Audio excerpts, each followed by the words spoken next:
Hello, guys. This is Fight Commentary Breakdowns, and this is going on Fight Commentary Chats. So we have Chris from Karate Unity, and let me just introduce him also and give a shout out to Sensei Ando, who connected us. So shout out to Sensei Ando, and now it's Chris from Karate Unity. So welcome, Chris. Good afternoon. It's a hot one today. I figured I'd do it outside because it's nice and bright here.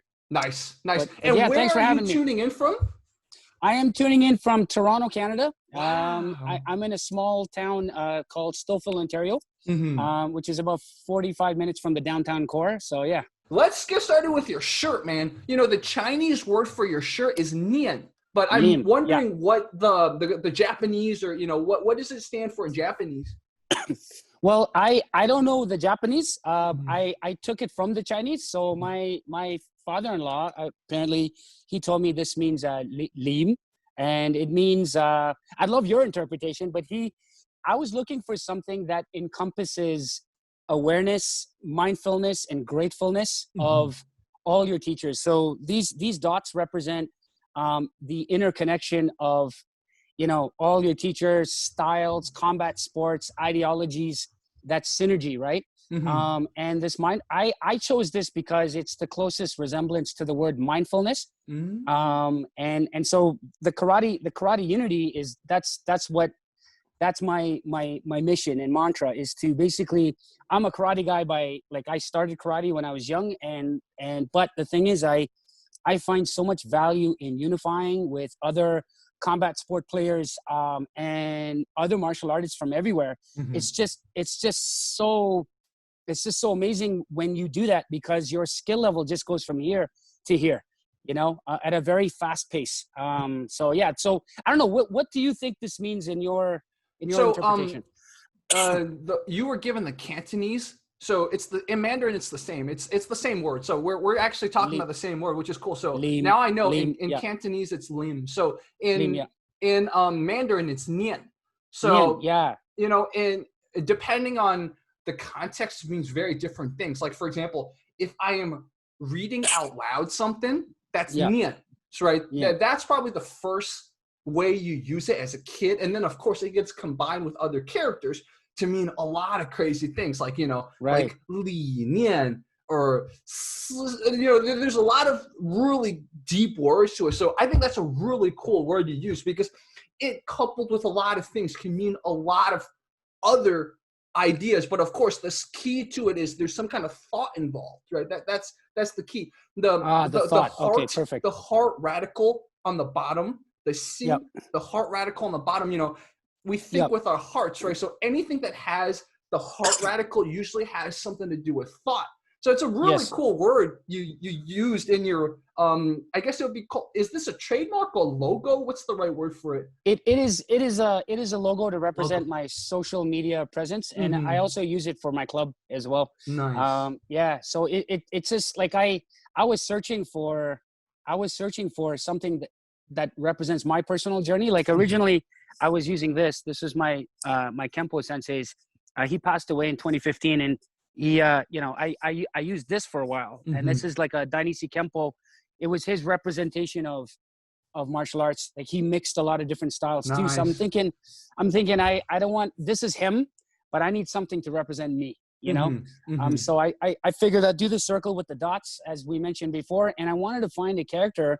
And it's so hard because, like, I'm Chinese myself. Like, I'm part Chinese, part Filipino.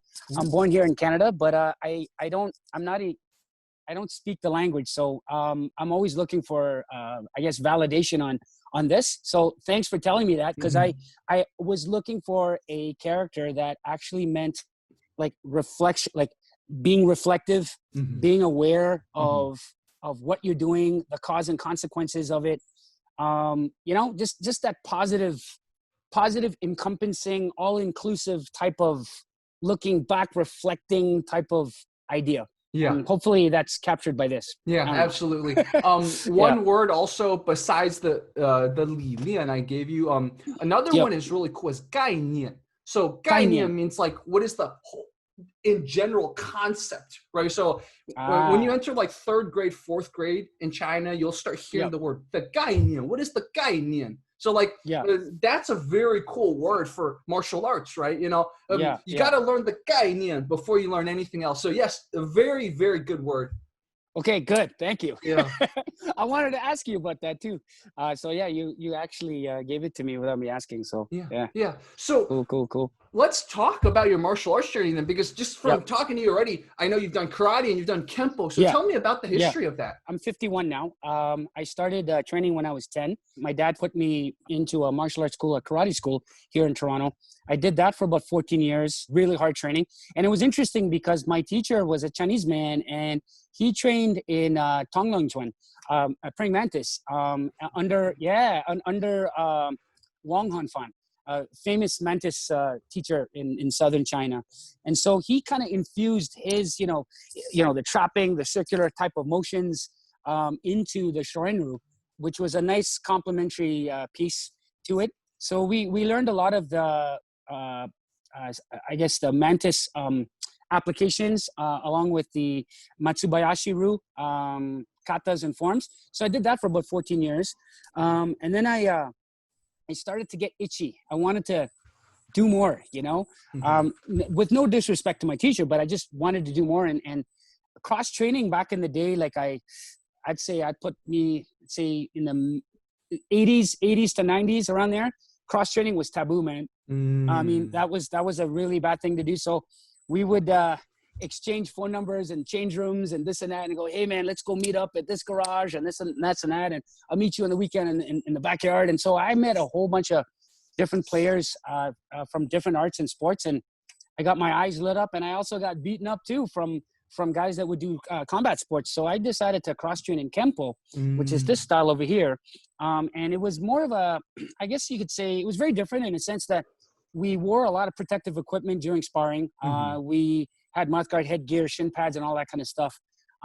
We did a lot of grappling, and our self-defense wasn't pre-sequenced, and it wasn't kind of like a, 1, 2, 3, boom, boom, boom, set, repeat. It was like there was a stage where we had to learn all those things, but then we had lots of time to practice and get stuffed and submitted and hit, and it was pretty much like MMA. So I fell in love with that kind of stuff. And like I said to you, so I did Kempo for another, I guess about the same amount of duration, a good dozen years. And was fortunate enough to learn under Master Arnold, who was, I don't know if you heard of a guy, Ed Parker. Yes. So Sensei Parker, he was based in Pasadena there. He had a huge international following. Like Ed is the father of, martial art networks and this and that. So he branched out to my teacher, or I should say my teacher branched out to him. And he said to Vic, he says, listen, you're a good Canadian representative of what we're doing. He says, I'll certify you as an instructor. He goes, come back to Canada. And he says, you take it and do whatever you want with it. So Vic passed that on to me before he died. And he says, listen, I want you, I don't know how many more years I'm going to have left on this earth. He says, I want you to go out there, learn from as many masters as you can, bring it back. It's like a buffet. He says, bring it back. We'll all eat it and sample it together and enjoy it. He says, because there's not one art that's better than others. They're all different. And at the end of the day, it's kind of like some themes I've seen in your videos too. Like at the end of the day, it's pretty much the same. When you've put in a lot of time in the martial arts, biomechanically, we're bound by permutations and combinations of our limbs and our nervous system, right? So it's amazing. There's just like different flavors and different little subtleties here and there, but at the end of the day, it's the same. So I did that, and then that got me into combat sports. So I'd say for the last 10 years, I've joined an MMA gym, and it's challenging because I'm the oldest guy there. I train with guys that are like 18 all the way to like 24. So these young spring chickens full of piss and vinegar. It keeps me honest, right? So I've been doing boxing, Muay Thai, Savate, and the Krav Maga classes, which kind of gives me an opportunity to. I'd say the Krav is kind of like a melting pot for all the things, because it's like freestyle, pressure tested. We've got timed rounds, and it's really cool, man. Wow. So that's where I'm at right now. Yeah. Wow. Just having That's fun. so cool. I think going back to even before when you were doing the Kempo stuff, something I really love pointing out is a lot of these like defense sequences, a lot of these drills kind of get a bad rap sometimes. Oh, 100%. Like you said, you need those as a foundation, right? Yeah. You need to build up a little bit of muscle memory. And then when you're pressure tested, you don't just go back to, right, when you get pressure tested. You need some of that as just a little bit. So like people always are like, oh, why are you doing it on compliant opponents? So the point is, I'm not going to think that's going to work in a fight. The point is, I have to build up some muscle memory. And that point gets lost so much in some of this debate, unfortunately. Oh, 100%. And that's because of its lack of understanding. Like, you know, when you kind of tie it into any kind of other discipline, it's like the drill teaches the skill, but the skill is not necessarily the drill. Yeah. You know what I'm saying? Yeah. So for example, it's like piano. I don't know if you play any musical instruments. I used to play when I was younger, but it's like piano or swimming or whatever. Let's use piano, for example. You've got your scales, your notes, your chords, and all these things, right? You play in certain keys and this and that, but you don't just do it. That's only a stage. Yeah. Then later on, you know, you can read the music. You can play on a key, you can play by ear, and you can just go and you just flow, right? Yeah. And then that's, you know, to me, those pre-sequence drills, people get a bad rap for it. I know why. It's because, you know, a lot of people end up like, I guess you could say they stay in that flow sequence and they just stay in there, and it's comfortable. It's a comfortable place to be. And I'd say in a way, some schools are kind of delusional in a sense that, and they don't mean to be that way. It's just, it's the way the curriculum's based, right? They stick into these drill sequences. Like Kempo is notorious for that. You see a lot of these Kempo guys that pa, pa, pa, pa, pa, pa, and it looks great. And then, you know, they'll put on equipment and they'll do the same thing, but they're just doing it faster and harder. That's all, right? Pa, pa, pa, pa, pa, take down it. Oh, it looks good, right? Yeah. But I mean, then you know, the moment you transplant them out and put them in, say, in another gym, where something small's just changed, it's like, oh shoot, you know, I have to adjust to this, right? Yeah. And for some of these guys, it's a huge wake up call. For me, it was, like I said, I got woken up by a boxer, bro. I met this guy through the internet, you know, a fellow martial artist, and he liked my stuff. He says, hey man, I like the way you cross train and all these things. He goes, I'm like that too. Can I come and visit you and train? They go, yeah, sure. So we you know, we got together, we warmed up, and we started sparring. And he was a JKD guy, and I love JKD. I love the concept, right? So he was cross-trained in pretty much the things I'm cross-trained in now. So he had a good striking boxing game. He was a pretty good jits player. He was versed in sticks, Filipino sticks, the FMA stuff. So his hand movement was very good. He used to do underground fights, right? So he had a lot of, you know, inappropriate fight experience, if you want to say. So he had the experience, right? So he was taking it easy on me the first bit. You know, I had my hands down. I chopped up his hands and I hit him and I nailed him. And he said, hey, that was pretty good. He says, let's go again. And so we went, and I tried to go for that same game, but he just kind of moved his head. Clock. I was done, bro. Yeah, I was done. And not only that, I kind of like did what Bruce Lee did with Wong Jack Man at the end. He was analyzing, you know, like, shoot, that fight took too long. I was winded. My legs are tired. My cardio was really sacrificed, right? So I'm thinking, oh man, I need to do more anaerobic training.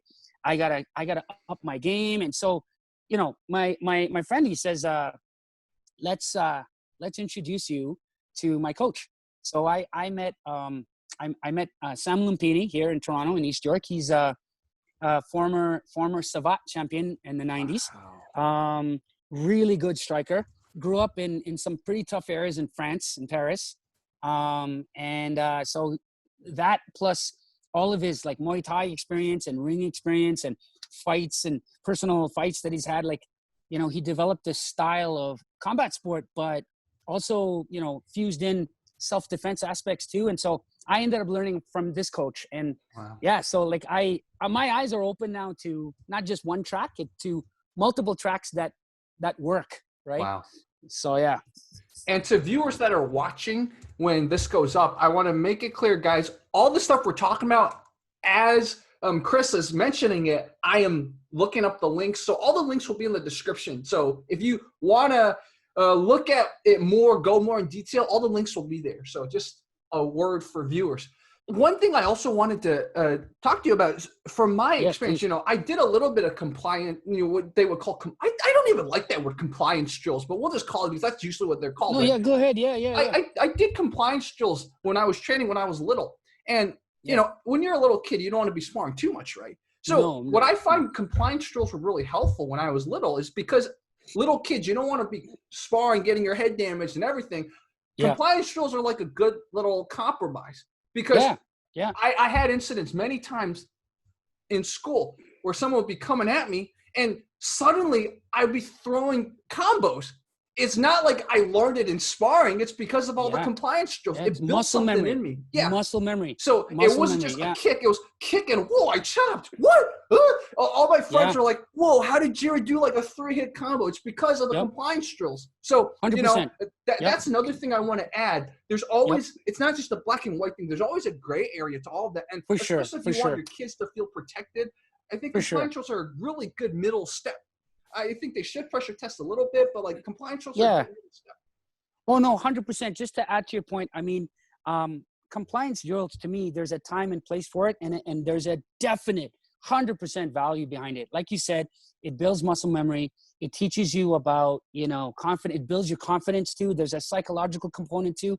I mean, you can't throw someone in the deep end right away to swim, right? You got to put them in a wading pool, maybe, show them some technique and this and that. And then gradually you kind of push them off. It's like, I'm an educator here in Toronto, Ontario. Like I teach elementary school. We're going back in September, but I've taught school for about 16 years. This is my second career. And the reason why I'm saying this to you is like, we have this term in our industry called gradual release of responsibility. And what that is, it's a great term. It applies to martial arts too. It's like, you bring a beginner on, you assess where they're at and what their goals are and this and that. It's like that in the fitness industry too. And then you kind of put them on a tailor-made, customized program, right? And somewhere along that journey is you're learning set techniques. And you need to know that because you got to start somewhere, right? And you know what? I even resort, like now at my age now, I mean, I can't bang really hard. I pick and choose my partners, especially when it comes to grappling. Like I've ripped out joints easily. And especially now, like I did some grappling the other day and I did some filming and some videos are coming up on my channel on that, so stay tuned. But I'm going to be filming the interconnection between karate and jiu-jitsu and how jiu-jitsu helps with karate and vice versa. Yeah. So anyway, what I was going to say, I resort to these compliant drills, especially now at my age now, as a nice review. I use it as a warm up. I also use it as a review. And if I use it to clean up certain techniques as well. If I want to clean up my hands, I want to clean up, say, my guard. I want to clean up my footwork. I want to clean up my rhythm, my timing, right? I'll work with a compliant partner. And you know what? To me, that's just good learning, bro. That's just good learning. I mean, you're not going to stay there forever. But I think you need to spend a lot of time in that compliant phase before you leave the nest and freestyle and spar and But anyway, agreed. Yeah. And then the next thing in your journey that I think is really worth discussing is the philosophy behind Ed Parker, man. It's so cool that Ed Parker's like, dude, just learn everything. It's like a buffet, whatever works, put it in. And I think sometimes Kempo gets a bad rap because when people think Kempo, they think of certain things, right? But hearing what you're talking about, how Ed Parker, communicated, man, that is just beautiful. Like Kempo, Kaji Kempo, a lot of these systems were the original MMA, man. Oh, for sure. Ed was, it's hard to say. It's the whole chicken and egg argument. Ed had a close relationship with Bruce and vice versa. Mm-hmm.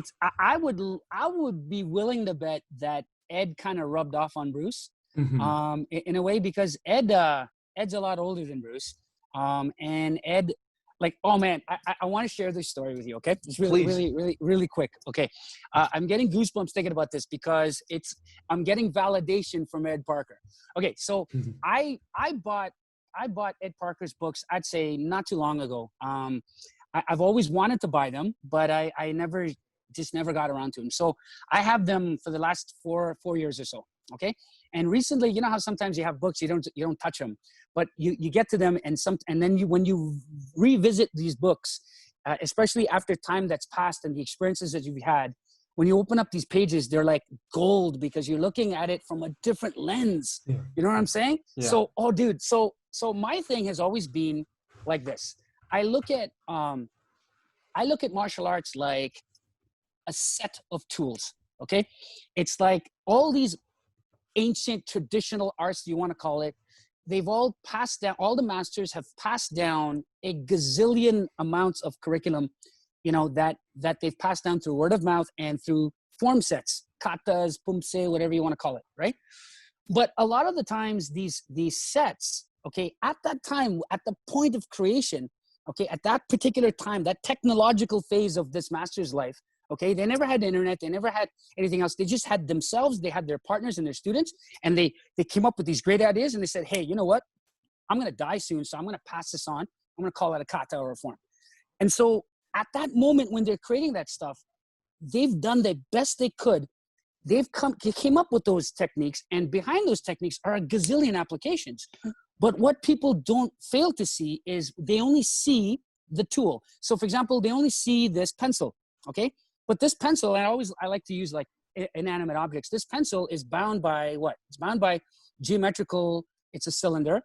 It's a wedge, it's tapered here. Mm-hmm. It's got a blunt tool here. Okay. Now I can use this pencil to write. That's the traditional way of doing it. But I can grip this pencil in many ways. Okay. Mm-hmm. I can grip it like that. I can grip it like that. If I'm disabled or challenged or whatever, I'll hold it in any way I can to make this to work. Now, if I think out of the box, sometimes, you know, I might, a lot of the times, like, you know, when I was in university, I used to flip my pencil and, you know, do stuff like this and, you know, and I would use this tool to relax. It's kind of like a fidget spinner. Yeah, you know what exactly. Exactly. You know, and I just find different uses for this. And sometimes, there you go. There you go. There you go. Right. Yeah. My daughter freaks out when I do that. Like, she goes, Daddy, how do you do that? Daddy, is there a battery there? What's going on? I go, exactly. No, but, so it's an Asian thing, man. I picked this up from all the guys at the university, the engineer guys that would do it. Oh, you do it good. You do it good. Yeah. But no, man, like, you know, what I was gonna say, I'm digressing, but what I'm trying to say is you've got a tool that can be used in various ways. This tool is bound by the structure and integrity of the shape, right? But just don't get caught up with this. You have to find ways to use this tool, right? Yeah. And through space, like sometimes like, okay, if I don't have a ruler around and I have another writing tool, I would use this because of the straight edge as a ruler. So I put this down on my page and draw a line. So here's the thing. Ed Parker in his book, now I know why I want to tell you this. He's got this little chapter where he's drawn a picture of a hammer. And he says this hammer has a clearly defined shape. It's got a handle and it's got that anvil piece and it's got the thing. And he goes, you can use it to hammer things. Okay. But you can also use the end to pluck. That's right. To pluck things. You can also use it in tight spaces. You might not just have a wide open shot like that. If you're in a tight, narrow spot, you might use the end, the side end of the hammer. Oh yeah. To go like that. To hammer things in like this. Okay. And he says sometimes if you're dealing with something wet, like a wet compound, and you just need an area that's smooth and you have your hammer here, that smooth end of the hammer can be used to smoothen out some paste or some cement or something, right? You see what I'm saying? So then he wrote a little chapter on that, and he says your martial arts should be exactly that. Wow. And I'm like going, poof. Yeah. I'm like this. So bro, so because of that, I wasn't aware of this piece of literature. So I would naturally, just because of my inquisitive mind and because I want to unify with all these ideas, we have this move in kata, for example, called a hammer fist strike. This strike here like this, right? But if we take a look at this movement, it's a beautiful movement because depending on the range and what someone's doing, I can use this crossing motion to like kind of like bong sao a hit or crash something here. Okay, I can use this to hammer strike. I can use it to straight fist, kind of going like a straight blast Wing Chun here.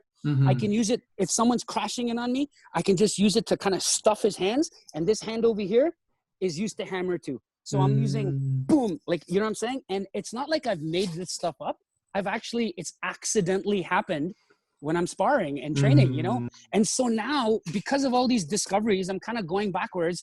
And when I read books like Ed Parker's and stuff, when I look at that little chapter that says, take a tool and use it.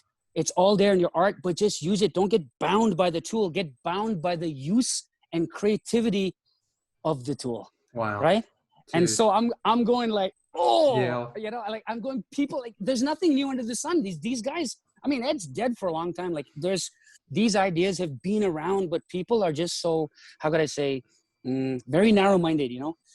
And it's unfortunate. And the internet kind of, I had a long talk with Ando about this. Like I went on a rant. I don't want to go on this same rant, but you know, the internet is a bashing ground for all kinds of things, you know what I mean? And it's unfortunate. So that's why, you know, the Karate Unity vision is there in place to embrace and to, you know, bring people together and cross-pollinate across styles, so to say, you know. And yeah, man, that's pretty much it.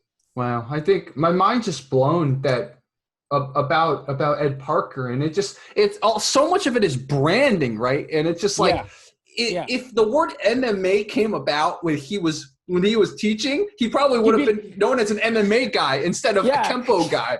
He'd be going like, yeah. He'd be like that, you know? Like, yeah. You know, because when people think of Kempo, American Kempo especially, they think of fast hands, right? They don't think it's known for its kicks or its grappling or whatever. So it's like, because of the branding of how people perceive American Kempo, they're like, I even knew a guy, you know, he was a Kaiju Kempo guy. He's like, oh, I got into American Kempo to work on my hands.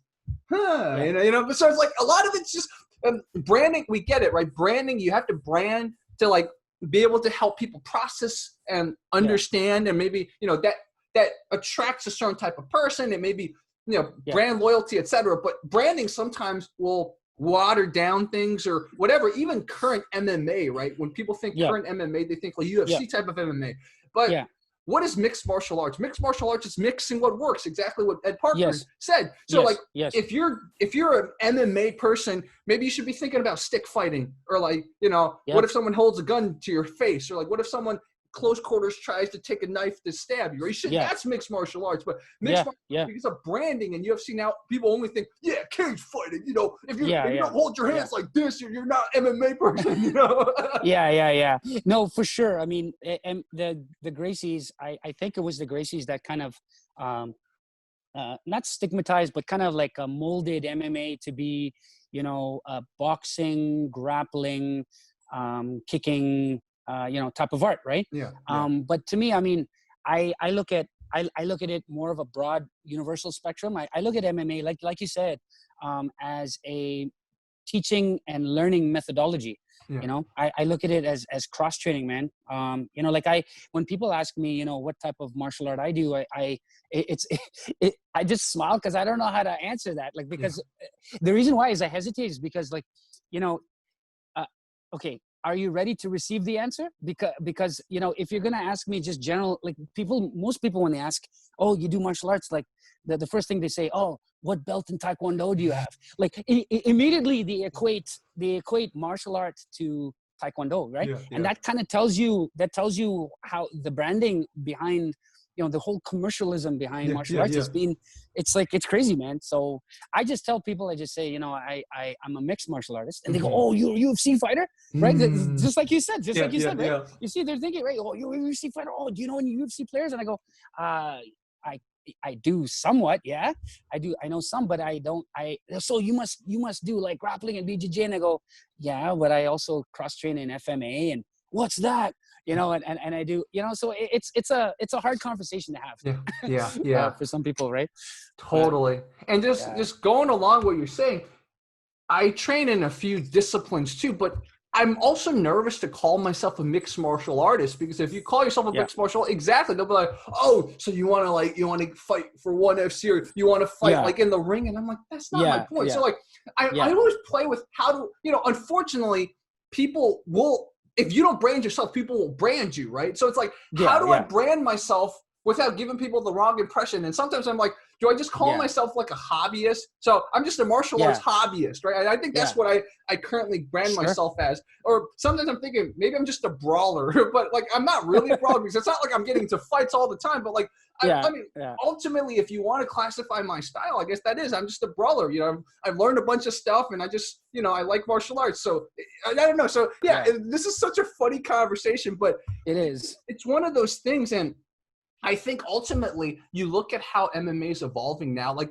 the cage fighting type of MMA, right? And people are constantly discovering stuff that they've written off, and you know, for a while it's like, oh, high kicks work again, whoa, and then it's like, this type of wrestling works again, whoa, you know, or BG fake high and go low, or the side stop kick, or the shovel kick. I mean, oh my God, those are like staple kung fu moves. You know what I mean?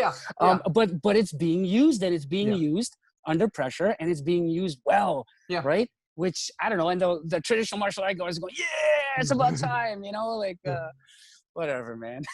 Whatever works, you know. Wow. But, and I was going to mention, talking about books, so I've been learning how to draw. So again, you were saying. So this is a book that I went back to it after a few months, right? Because for a while I didn't feel inspired. But once I felt inspired again, I went back to the side of the brain. I want to write that down. Cool. Yeah, this is really cool. But just following up on that talk about, you know, sometimes books are there for a reason. Don't ever feel obligated to just like read it when you're not ready. It's amazing when you're ready to read a book. It'll blow your mind in a different way. Like if someone forced me to read this 3 years ago, I probably wouldn't have gotten anything out of it, because 3 years ago I didn't have this motivation to want to learn how to draw, right? So it's like, you know, not to say put things off if they're really calling you, but like sometimes like certain books will speak to you when you're ready. It's amazing. Yes, no, it's true. And it's like you know, books and knowledge is like energy. It's like I'm gonna go science here, you know. Energy is neither created nor destroyed, right? It's just there. It's circulating around you. It's changing forms and stuff. So knowledge is just like that. And so, you know, I've learned that, you know, you might not be ready to receive that knowledge yet, but once you get it though, protect it. Make sure you protect it and shelve it, right? And make sure you have access to it, right? Wherever it is, it's on your computer, or you know it through a friend or whatever. And then when you're ready, you'll amazing things will happen. Like I don't throw away my martial art books. I like to keep them because and I also, like, I'm such a geek, man. I train with my books. So I'll have it, and I'll have it like here. I'll put it in my gi, or I'll tuck it in my pants, and I'm training something. I'll pull it out, you know, I'll sticky note something, right? So it's all well used. It's sweated on. It's got sticky notes on. It's got like paper I've written in it. You know what I mean? It's and sometimes I'll find some use for it, and then sometimes I won't. I'll put it aside, and then when I come back to it, you know, that time that's passed is golden, because it's giving you a different perspective and a lens, right, to look at that information on the page again, right? So it's cool, man. Yeah. And since we mentioned Sensei Ando, I want to give him credit. One of my favorite videos of all time on the internet is when he was trying to reinterpret this traditional karate kata to ground fighting. It was so cool. And it goes back into everything we've said, right? A lot of these masters back then, they didn't have the internet. They didn't have videos. Sometimes that's the best way for them to write down, not to say this is the be all end all, but look, this is just what I know. Okay, you guys learn this, see how it fits. Like, that's what katas were, right? And I really love what you said about them, because Sensei Ando, you know, very big credit to him. Then it's like, okay, so what was the meaning? What was he trying to do? Can we interpret this into other areas? I love it, man. Yeah.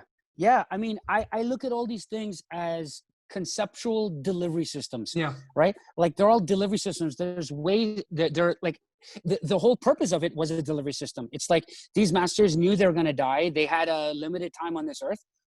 And they loved to teach so much that they wanted to pass it on in a very pure form, right? So instead of recording it, you know, through digital means, they recorded it through somebody they trusted, through their bodies, right? And so it's a recording system. It was a way to pass down ideas. But I mean, the problem I find is people misconstrue these ideas as the art. Just the physical manifestation of just this block. They think it's a block. And it's funny because the kanji behind that is ukiwaza. It means to receive on the bottom, receive low, right? And it's funny because like I'm gonna do a video on this. Like this is called gedan barai, for example, in Japanese, right? Pardon my Japanese. I'm not Japanese, but it's gedan barai, low receiver block. And I show this movement to a grappler, and when my good friend Scott Taylor, amazing grappler, he's a beast. This guy, a short little dude, just a ball of energy. I showed him this move, and he goes, "Oh, okay, yeah. Let me show you what I think of it." So I'm there, and he goes, "Just comment me whatever you want, whenever you want." Okay, so I'm there, and I filmed this. He basically fakes up high, shoots in, and okay, so the movement is like this, right? That's the movement, right? So what he's doing with this hand is he ankle picks my leg. So as he's coming down, he goes down and he ankle picks my leg. So watch, it's the same form. He ankle picks my leg, and with this hand over here, he takes this hand and he jams it on my hip. Just jams it on my hip and wedges it on my hip. And then what he does, so imagine like I've wrapped your ankle now, and I've got this hand now right on the hip, and I've just ducked under your guard, okay? And then what he does is he just turns his body, and then he just pulls and pushes. And when that happens, guess what happens to me? I fall flat on my right? Yeah. So it's a single leg takedown, right? And so it kind of makes sense, because when you look at the roots of karate in Okinawa, before, I am no historian, so there's people out there who know this stuff way better than me. But from the little that I know, my understanding is in the islands of Okinawa, there was this thing called tegumi. And before karate became karate, tegumi was the indigenous wrestling art. So they did a lot of wrestling. So I'm thinking a lot of these grappling in close kind of movements translated into the forms, right? So it's really interesting stuff. I mean, and so my point is, like, I get a big kick out of cross training with different players, because you get to see all these moves that exist everywhere. They're everywhere. They're just called different things, right? And so, like, for example, when I cross-trained with Balintawak players, Filipino martial arts, stick fighters, like the Bobby Taboada's group, those guys, they do the exact same move, but they use it for a stick strip. So you trap the stick, and you just strip the stick out of the person's hand. So you trap and boom, and then you just go to work with your other stick, right? So it's the same move. It's this move. You know what I'm saying? Yeah. So I don't know. I get excited when I see similarities and in movement, but differences in application. Yeah. I love that stuff, man. Yeah. Wow. Totally. This is awesome, man. For viewers watching, man, this is why I'm so glad Sensei Ando passed Chris Karate Unity's contact, man. It's like we knew this would be a great conversation. I gotta have you on my channel too, man. When we have time too. Yeah. And Jake Mace gets a bad rap. Sometimes I think it is deserved, but I will give him credit for this. Yeah. Jake Mace, despite his very bad, ugly-looking forms, he was trying to find the functionality of the taolu, the kata. So I give him credit to that. So originally when I saw Jake Mace, I didn't care that, his moves looked bad or whatever. He was at least trying to be like, okay, well, this is a sequence. How do I apply it? I really give Jake Mace credit for that. So, as much as Jake Mace gets a bad rap, I'm giving him credit. He really inspired me in that.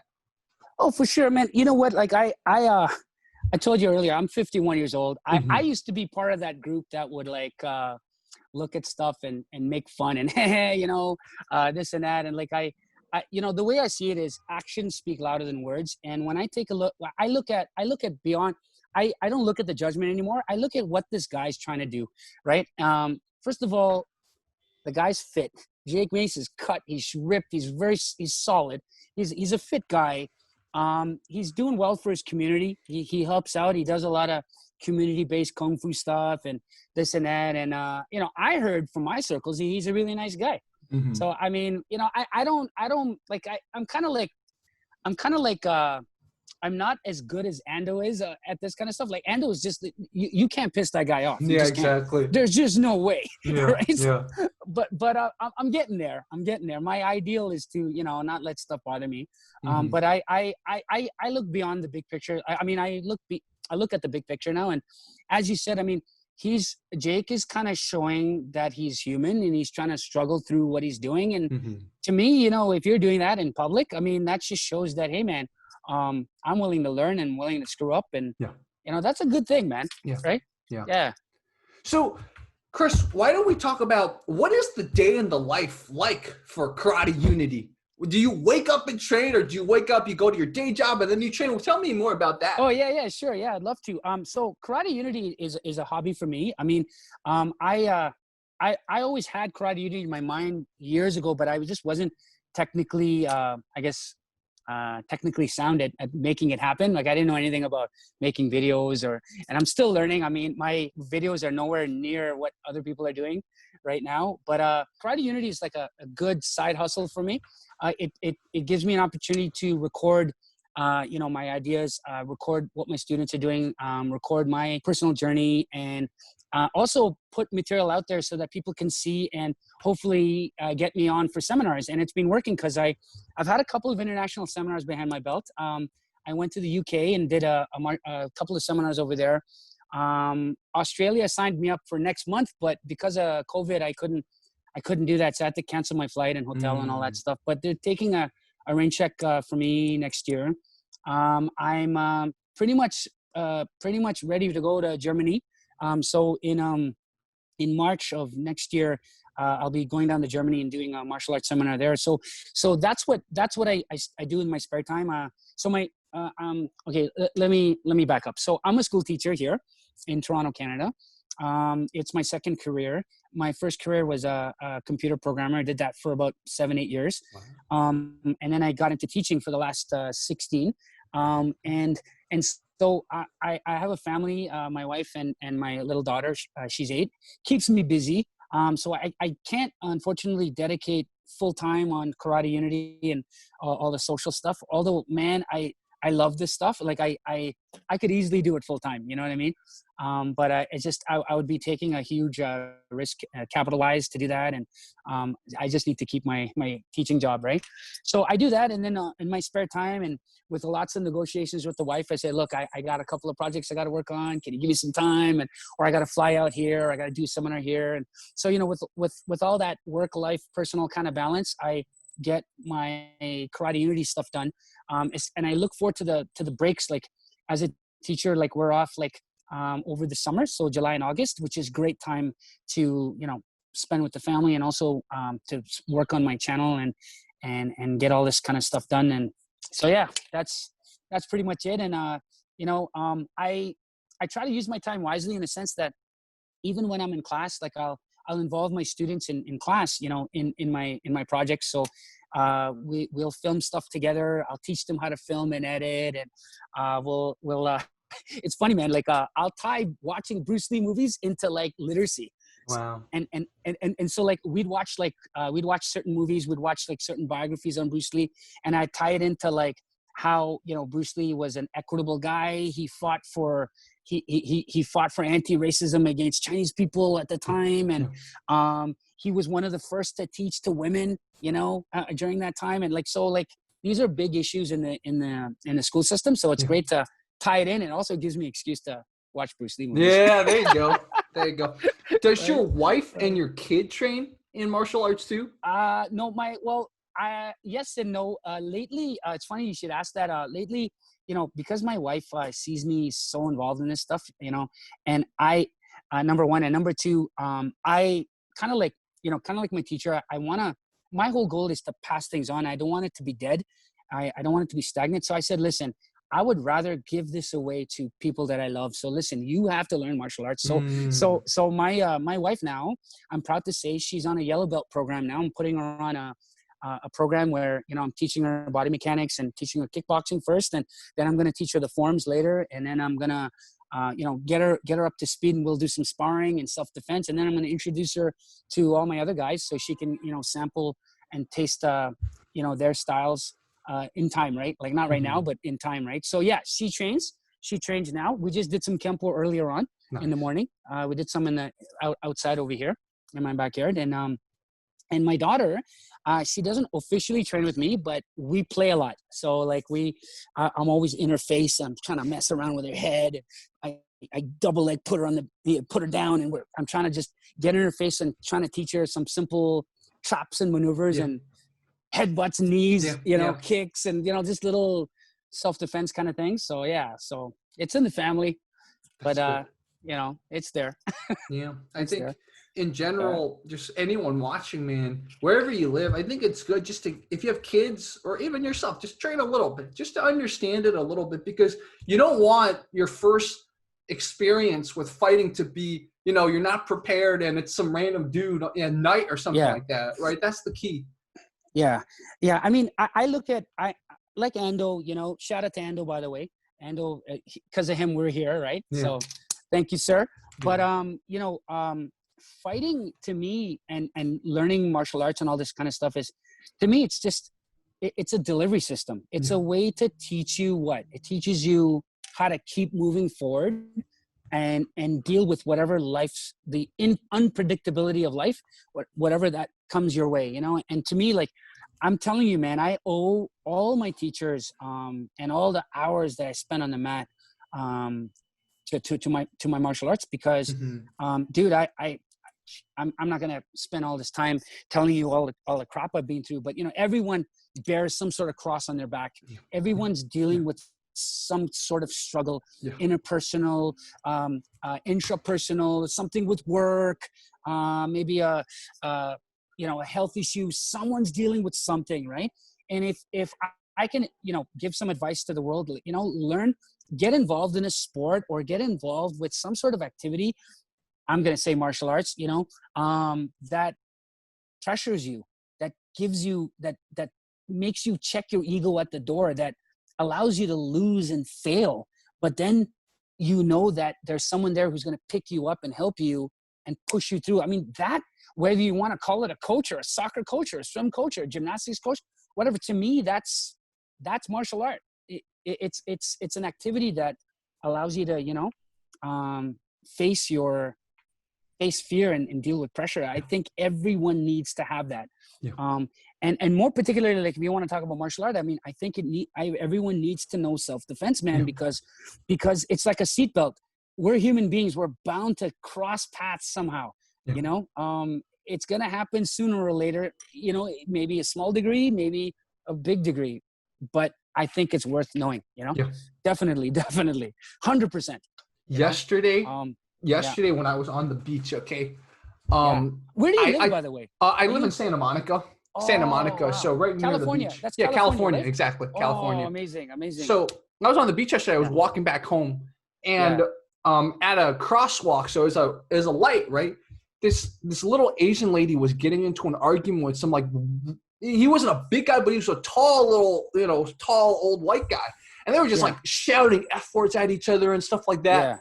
And in my mind, first of all, I'm just trying to process the information. And, he sees me looking at him. He even, like, gives me a threatening look, but I'm not scared, right? I know my distance management. I know if he tries to do anything, I can back up really carefully. But at one point, I think to myself, I don't know the lady. I'm like, as a lady, you got to be careful. Whatever you guys did to get into this argument, is it worth it, man? She was like this height, man. He's like this tall. What if he attacks you? What are you going to do? Are you going to trust that people around are going to break it up, man? That I'm telling this story because, like, people need to think about these things. That's what martial arts training gets you to think about. Like, even when I'm not involved, but I see him, he sees me looking at him because I'm trying to figure out why he's trying to start with this little Asian lady. And then, I'm already thinking, okay, what if this guy, thinks I'm on her side or something? I'm not, but what if he thinks I'm on her side? He starts attacking me. I'm already thinking about that. Like, most people, I don't think that's what's going on in their mind when they see a situation like this. They might go, pull out my phone, World Star Hip Hop, or, what's going on? But you got to think in, like, a preservation manner. Okay, what's going on? So besides, like, what is going on between them? What if it starts affecting me? What do I do? Yeah. This is a great conversation, man. Man, I love that we're chatting about this. I'm making a connection to a conversation my coach has. Like, once my coach gets resettled again, like, he lost his gym, He lost his gym last week. I had to move him. I feel really sad, man.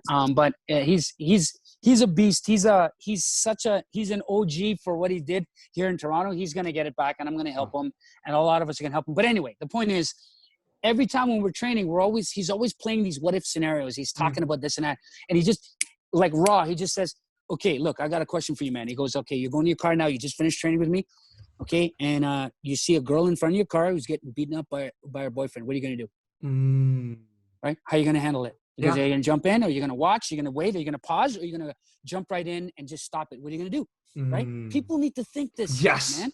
They need to think this stuff because, I mean, happens. Yeah. It happens where it's just statistically happened. Like I have a lot of my clients a couple of years ago was law enforcement guys, and I trained police officers and stuff, and they got stories. Right? And they're always telling me, they said, look, man, we deal with conflict all the time. We're desensitized to this stuff, but general population is not. Yeah. We need to be aware, of these things, right? So like what you just said earlier is great, man. Like we need to be thinking these things, right? Yeah. Or like think about it. Like self-defense counts when you least expect it. It's those times when you're coming out of Walmart and you're tired, you've had a day, you've got all this going on, you've got a meeting that you're trying to prepare for the next day, whatever, and you're just thinking about getting through your day and you're tired, and all of a sudden you get jumped. Yeah, it always happens during that time. Yeah. Or something happens to your car, or somebody kicks your car, or they're sitting there and they're having a drink and a smoke and they're just leaning against your car, and what are you going to do? You have to tell these guys to leave, right? Yeah. So how do you do that? And you have to obviously deal with the aftermath now, because stuff's going to go down. Yeah. Stuff's going to go down. Yeah. I'm telling you, like what Chris said, guys, I want to emphasize, it usually happens when you're having the worst. Like you think your day can't get worse. That's when it happens. Okay. So that's another reason to like think about these things. Like when you think your day can't get worse, that's usually the time when you get robbed, you get jumped or something. I have to emphasize that. And let me tell you, you are how you train. Yeah. So therefore, if you spend countless hours on muscle memory drills, sparring, and just staying in good shape, and continuously working on your mind game, staying calm. And I'm telling you, being calm is self-regulating your emotions is got to be the most important thing ever in anything. Yeah. Right? So knowing all that. So what I'm saying is having all that, the self-regulation skills, good physical and emotional training, all that kind of stuff, and just repping the heck out of all of that. Okay. When it comes time to it, it's there. Yeah. It will be there. Yeah, I guarantee you. Yeah. I guarantee you it'll be there when you need it, right? Yeah. It might not come out exactly the way it's done in the dojo, but it'll be there. It'll be there. Yes. Yeah. I can tell very quick stories. And I've told one of these stories before. Yeah. Two stories that come to mind for me. One, I hadn't trained in martial arts for years when this happened. This was 2017, but I was just having an off day, right? And so I'm already having an off day. And then some guy tries to rob me, and takes me about 3 seconds to realize what's going on. But eventually, it's like that flinch response. I still have it from all the kung fu training. So I love what you said, Chris. It doesn't come out exactly like you think, right? My hands were a little low when I shuffled back and everything. Yeah. So I wasn't like this. My hands were a little low when I shuffled back. Yeah. But still, you are how you train. It comes out. I realized I was rusty. It took me about 3 seconds. The guy was cutting me off twice before I realized what was going on. I was like, okay, it's time to scrap. So, that's a story. Another story about it can only get worse, right? So, how the riots unfortunately happened here too in Santa Monica. Yes. A lot of our stores and everything got smashed, right? So a weekend after that, we're still kind of like, wow, the illusion of safety, right? Cops don't care when the time comes. They'll only, they're very limited in their force, right? So, I'm still thinking about that. I'm walking to the beach. I'm walking back, right? There's already tourists and stuff on the beach. And there's even like a family with a stroller kind of like walking besides me. I'm a fast walker, so I'm walking. I'm going to this intersection that's kind of like it's a point where it's a stairway and it turns, right? So it's like a choke point. So I'm walking there. I turn at the choke point. So imagine the choke point. So I've already passed the choke point, right? These two guys are there, and they're standing they're walking a very suspicious way. So one guy's walking here, one guy's walking here, and it's a very narrow kind of like stairs. So they're basically cutting anyone off that's trying to circle around forward. One guy swings a wild hook at me. So it wasn't a hook, it was a wild haymaker. But so this is 3 years after the first incident I told you.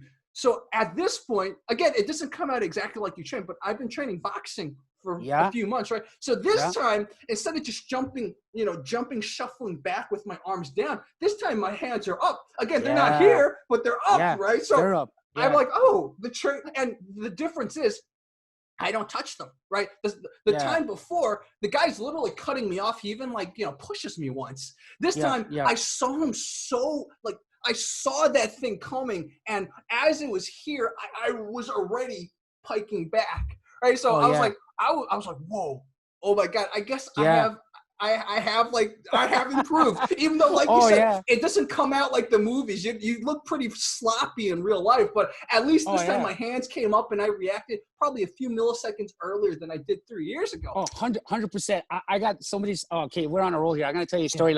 You probably had this happen to you before. Okay. Kitchen reactions. You're in the kitchen and stuff's going down. Like you're reaching up for something, you're pulling something out, and you get it, but then something else slips and falls, right? So this happens to me all the time.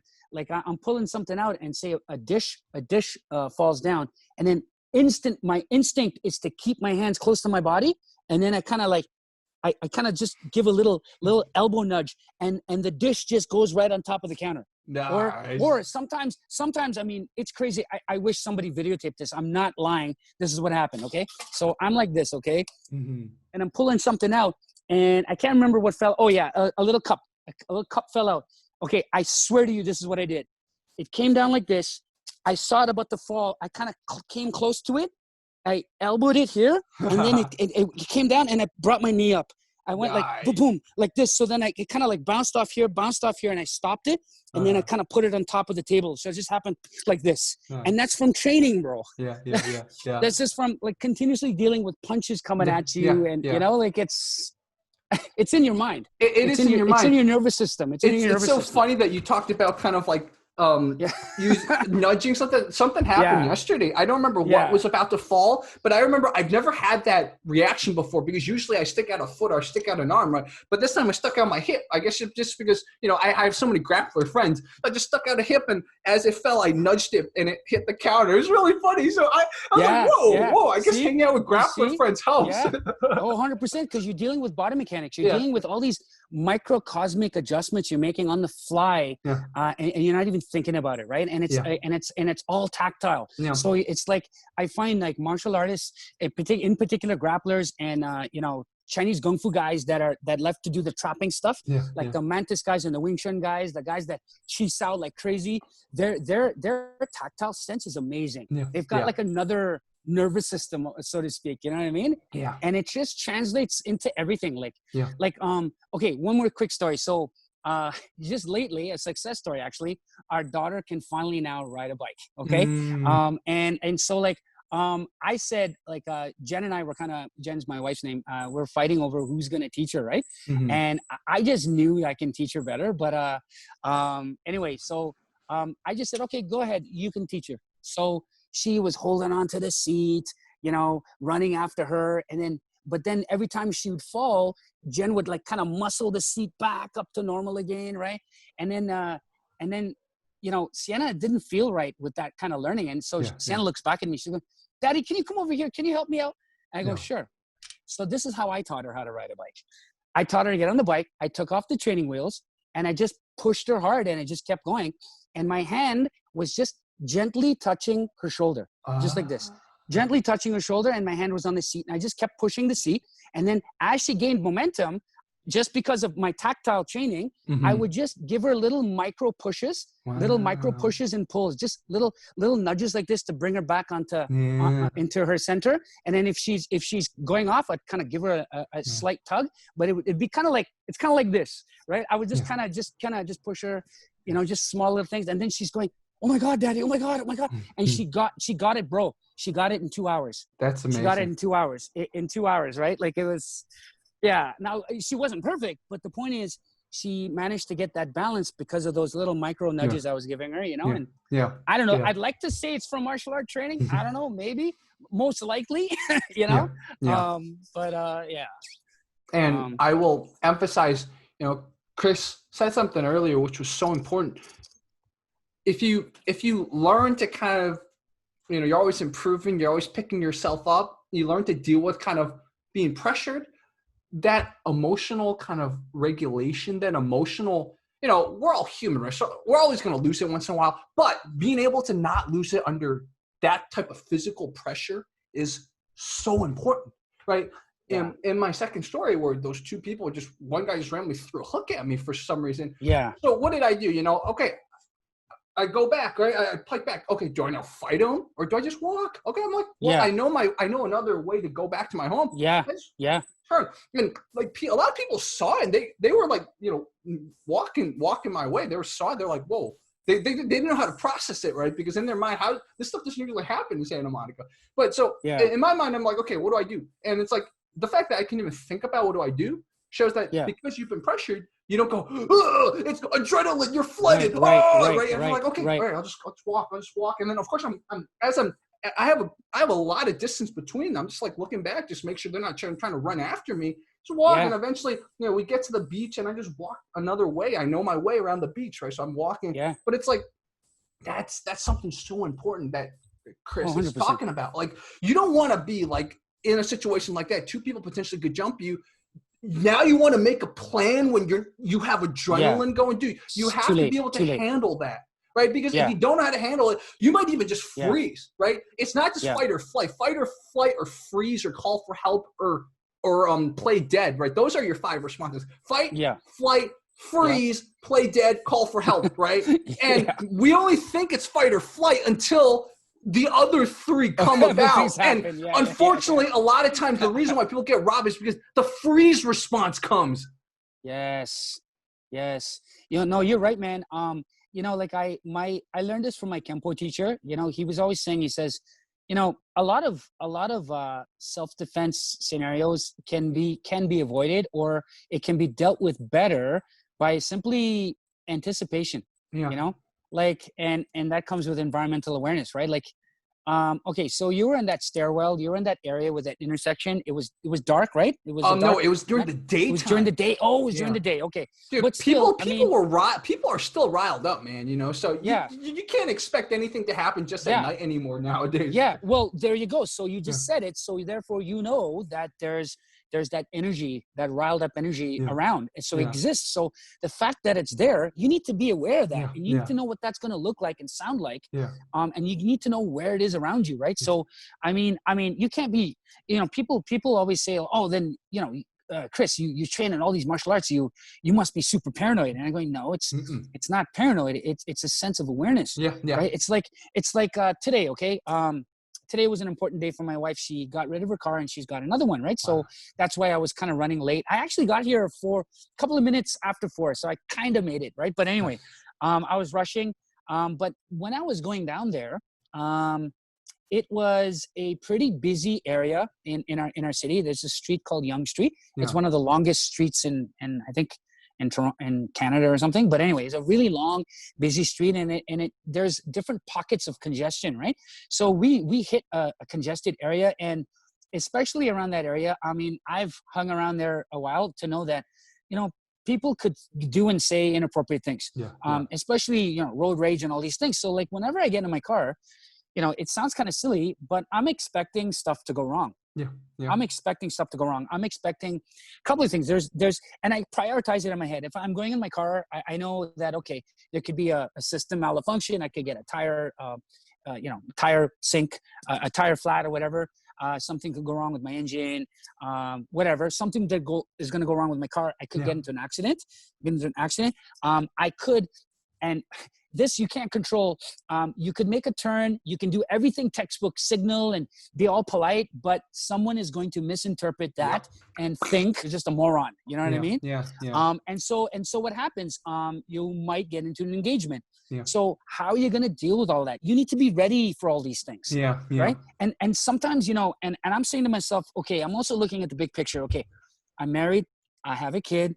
I work for the public service. I work as a teacher here. I've got a YouTube channel. My name's all over the internet. And nowadays with people with cell phones and this and that, you got to be aware of the way you portray yourself. So I'm a martial artist too. So if I just my first reaction in a confrontation is to strike and, just subdue the guy. I mean, I'm thinking my training now is very different. I train with a lot of my guys to escape, to neutralize, to stop, and to hold, right? And to hit subtly to make it look like I'm avoiding, right? So a lot of it's on the inside, short little hits and headbutts and, shoves and shoulder bumps and all these kind of things, right? Knee smashers on the inside, looking like it's kind of incidental where, I'm kind of just incidentally kind of dealing with it. You need to train these things. So to your point, I think situational awareness and just kind of like having a broad set of expectations of what might go wrong will kind of like bring your anxiety kind of down a bit. You know what I mean? Like, I don't know, it works for me. I agree. It totally works. If you are more prepared, that's not being paranoid. In fact, what it does is it calms you more because you've already thought about stuff, right? Like think about when I saw the yesterday when I saw the lady and that guy just like freaking argue. I don't know why they were arguing, but like I probably was the most calm one. I was smiling. I was just kind of observing. Everyone else was kind of like, I was just like, okay, let's process this because what's the worst that can happen? This guy attacks me. He's not going to be able to catch me. I'm a runner too. So no, for sure. No, you look in great shape, man. Really lean.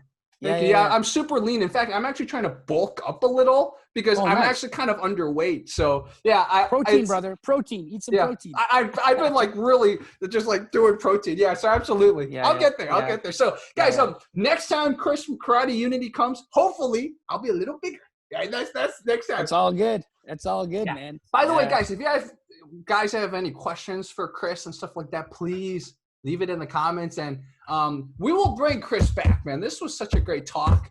I'd love that, and dude, I'd love to have you on my channel too. So we'll DM each other and find out when's appropriate, and for you to come down. And I'd love to have you, man. Yeah, totally.